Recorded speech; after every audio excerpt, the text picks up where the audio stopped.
ధన్యవాదాలు అధ్యక్ష. సభ్యుడు చివరిగా ప్రశ్న అడగడం మర్చిపోయారు అధ్యక్ష. బాగా ప్రిపేర్ అయ్యారు అధ్యక్ష. ఆర్థిక శాఖకు అనేక సలహాలు సూచనలు ఇచ్చారు. దే ఆర్ వెల్ రిసీవ్డ్ అధ్యక్ష. కాకపోతే ఆయన ప్రశ్నలో స్పష్టత లేకపోవడం మూలనే లేదండి అని సమాధానం చెప్పాము అధ్యక్ష. స్పెసిఫిక్గా రెవెన్యూ డెఫిసిట్ గ్రాంట్ రాలేదు అని ఉంటే తప్పకుండా ఎస్, ఆంధ్రప్రదేశ్ రాష్ట్రానికే కాదు దేశం మొత్తం మీద కూడా 16th ఫైనాన్స్ కమిషన్ రికమెండేషన్స్ చేసినప్పుడు రాష్ట్రాలకు ఇచ్చేటువంటి రెవెన్యూ డెఫిసిట్ గ్రాంట్ రాకపోవడం మూలన మనకు కొద్ది మేరకు కాదు అధ్యక్ష, ఒక 32 వేల కోట్ల నుంచి 38 వేల కోట్ల వరకు మనకు రావాల్సినటువంటిది రాలేదు అనేటువంటిది అనిపిస్తుంది అధ్యక్ష.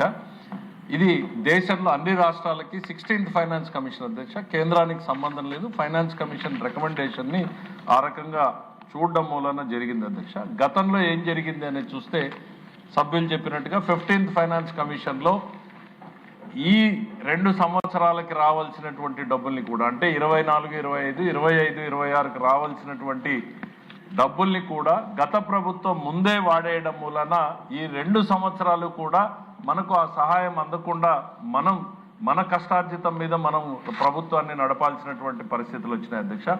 వాళ్ళని గతంతో పోల్చి చూస్తే అధ్యక్ష 2 రకాల అడ్వాంటేజ్ అధ్యక్ష.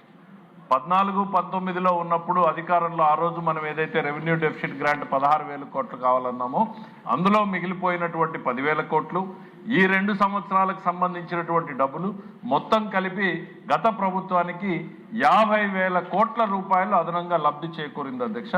మనకు ఈరోజు ఆ 50,000 కోట్ల రూపాయలు అందుబాటులో లేకుండా పోయినటువంటి పరిస్థితి అయితే వాస్తవం అధ్యక్ష.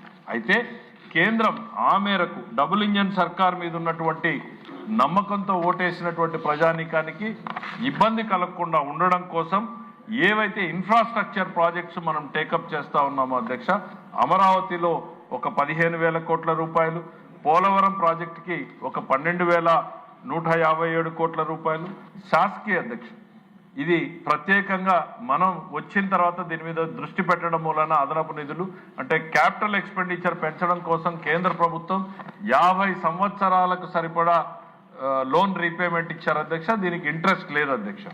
50 సంవత్సరాల తర్వాత రీపేమెంట్ స్టార్ట్ అయ్యేటువంటి ఈ స్కీమ్ని మనం భారీగా సద్వినియోగం చేసుకోవడం వలన 24-25లో 7,900 కోట్లు డ్రా చేయగలిగాం అధ్యక్ష. 25-26లో మనం 8,289 కోట్లు డ్రా చేశాం అధ్యక్ష.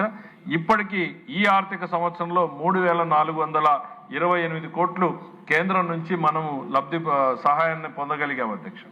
మరి అట్లనే ఇప్పుడు రాయలసీమ గ్లోబల్ హార్టికల్చర్ హబ్ కింద మనం ఒక 30,000 కోట్ల రూపాయలు, రాష్ట్ర ప్రభుత్వం ఒక 10,000 కోట్ల రూపాయలు, మొత్తం 40,000 కోట్ల రూపాయలతో ప్రతిపాదిస్తే ఆ 10,000 కోట్ల రూపాయలు రాష్ట్రం పెట్టాల్సినటువంటి వాటాను కూడా కేంద్రమే భరించేలాగా గౌరవ ముఖ్యమంత్రి గారు ప్రతిపాదించారు అధ్యక్ష.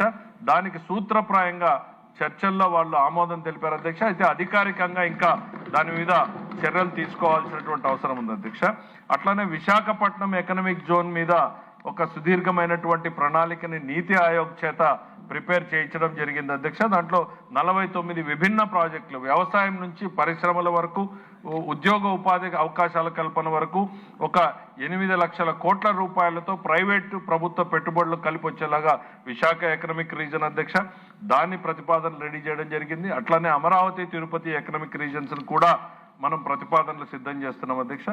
ఇప్పుడు అర్బన్ ఇన్ఫ్రాస్ట్రక్చర్ డెవలప్మెంట్ ఫండ్ కింద కేంద్రం నుంచి మనం ఒక 4,000 కోట్ల రూపాయలని సంపాదించుకోగలిగాం అధ్యక్ష. మరి అట్లనే మనం అందరం చూసాం అధ్యక్ష, విశాఖ ఉక్కు మీద ఏదైతే RINL ఉందో దాంట్లో దాదాపు 10,300 కోట్ల రూపాయలని అదనంగా ఇన్వెస్ట్ చేయడం అనేటువంటిది గౌరవ ముఖ్యమంత్రి గారు చూపినటువంటి చొరవ. మరి ఆ రోజు ఎన్డీఏలో భాగస్వాములైనటువంటి జనసేన, బీజేపీ, తెలుగుదేశం ప్రజలకు ఏ మాటలనైతే నిలబెట్టారో అది ప్రతి అంశంలోనూ నిలుపుకునే దానికోసం ఈ డబుల్ ఇంజన్ సర్కార్లో బెనిఫిట్ అనేది కళ్ళ ముందు కనపడతా ఉంది అధ్యక్ష. మరి అట్లానే మనం తీసుకున్నటువంటి రుణాల్ని గత ప్రభుత్వం 13.5% దాకా రుణాల్ని తీసుకున్నారు అధ్యక్ష. దాన్ని తగ్గించడం కోసం ప్రత్యేకంగా కేంద్ర ఆర్థిక శాఖ మంత్రి శ్రీమతి నిర్మలా సీతారామన్ గారు బ్యాంకింగ్ సెక్టర్లో మనకి ఎక్కడ అవసరమైతే అక్కడ సపోర్ట్ చేశారు అధ్యక్ష. గౌరవ ముఖ్యమంత్రి గారు ప్రత్యేకంగా మన ఆర్ఎఫ్సి పిఎఫ్సి పవర్ ఫైనాన్స్ కార్పొరేషన్తో వారే స్వయంగా మాట్లాడి కూడా ఆర్థిక శాఖ తరఫున మాకు ఆ వడ్డీ భారాన్ని తగ్గించేటువంటి ప్రయత్నం చేస్తే సంవత్సరానికి ఈరోజు 1100 కోట్ల రూపాయలని యాన్యువల్ సేవింగ్స్ చేసే దిశగా మనం తయారవుతున్నాం అధ్యక్ష. టోటల్ లోన్ పీరియడ్ తీసుకుంటే ఒక 8,000 కోట్ల రుణ భారాన్ని తగ్గించుకునే రకంగా మనం తయారు చేసుకున్నాం అధ్యక్ష. ఇక అదనంగా చూస్తే మనం పూర్వోదయ స్కీమ్ కోసం వెయిట్ చేస్తున్నాం అధ్యక్ష. గైడ్ లైన్స్ వస్తే ఏ రకంగా బెనిఫిట్ తీసుకోవాలి అనేటువంటిది. మరి అట్లానే సెంట్రలైజ్ స్పాన్సర్డ్ స్కీమ్స్ ఏవైతే ఉన్నాయో వాళ్ళు 85 స్కీమ్స్ను ఆపేస్తే మనం దాదాపు అన్నింటినీ రివైవ్ చేసి ఈ 2.5 ఆర్థిక సంవత్సరాల్లో దాదాపు 30,000 కోట్ల రూపాయలని మనం స్పెండ్ చేయగలిగాం అధ్యక్ష. మరిక ఈ రాయలసీమ హార్టికల్చర్ హబ్ కావచ్చు, ఇవన్నింటితోనూ కూడా కేంద్రం మనకు డబుల్ ఇంజన్ సర్కార్ మీద ఉన్నటువంటి ప్రజలు పెట్టినటువంటి నమ్మకానికి ఎక్కడా కూడా వమ్ము కానియకుండా సపోర్ట్ చేస్తా ఉన్నారు అధ్యక్ష. అయితే ఆర్థిక ఇబ్బందులు లేవని మాత్రం చెప్పేటువంటి పరిస్థితి లేదు అధ్యక్ష. రాష్ట్రంలో జరిగినటువంటి ఆర్థిక విధ్వంసాన్ని నుంచి కోలుకోవడానికి ఖచ్చితంగా ఇంకా సుదీర్ఘకాలం పడుతుంది అన్నటువంటిది మాత్రం చెప్పదలుచుకున్నాం అధ్యక్ష. ఎందుకనంటే మనం బడ్జెట్లోనే చెప్పినట్టుగానే రెవెన్యూ డెఫిసిట్ అనేటువంటిది గతంలో మనం 25-26లో 48,000 crores వరకు చూపించాం అధ్యక్ష. డెఫినెట్గా ఎందుకనంటే ఒకవైపు అంతర్జాతీయంగా జరుగుతున్నటువంటి పరిణామాలు, వార్ ఎఫెక్ట్ వలన వస్తున్నటువంటి ప్రభావాలు, ఇవన్నింటి కూడా దేశంలో ఉన్న ప్రాంతంగా ఎకానమీ మీద పడుతున్నటువంటి పరిస్థితులు కొంత కనపడుతున్నాయి.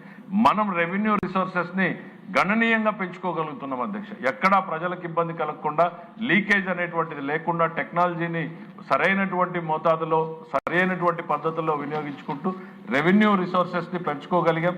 ఓవరాల్గా ముఖ్యమంత్రి గారు ఎకానమీని జిఎస్డిపి పెరిగితే తప్ప మన రాష్ట్ర ప్రభుత్వ ఆదాయం పెరుగుదని ప్రతి రంగంలోనూ కూడా అదనంగా మనకి ఎకనామిక్ యాక్టివిటీ పెంచడం వలన రాష్ట్ర ప్రభుత్వ ఆదాయాలు పెరుగుతున్నా కానీ మనకు ఆశించినంత మేరకు పెరగడం లేదు.